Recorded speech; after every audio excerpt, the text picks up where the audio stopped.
మేము హైదరాబాద్లో ఎవరన్నా వనపర్తిలో వస్తే కలవంగానే అనుకుంటాం వీళ్ళు వనపర్తి నుంచి వచ్చిరని. ఎందుకంటే చాలా పొగరుగా చాలా ఆత్మగౌరవంతో చాలా కాన్ఫిడెన్స్తోని ఇక్కడ ప్రజలు మాట్లాడతారు.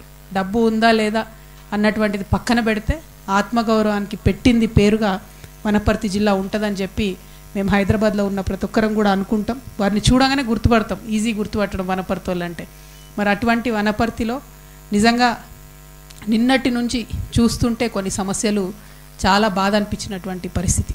ఎందుకంటే ఈ వనపర్తిలో తెలంగాణ కోసం కొట్లాడినాం, అనేక మంది ఉద్యమకారులు ఉన్నారు.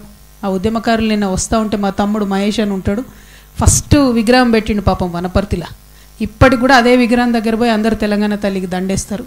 మహేష్తోనే నిన్న కూడా పోయి అక్కడ తెలంగాణ తల్లికి దండేసి మరి అక్కడి నుంచి మొత్తం అన్ని కార్యక్రమాలు చేసుకుంటూ ముందుకొచ్చినాం. మరి తెచ్చుకున్నటువంటి తెలంగాణలో 10 సంవత్సరాలు జరగాల్సినంత జరిగిందా వనపర్తిలా అంటే కొద్దిగా బాధతోనే చెప్పాలి, జరగలేదనే చెప్పాల్సినటువంటి సందర్భం.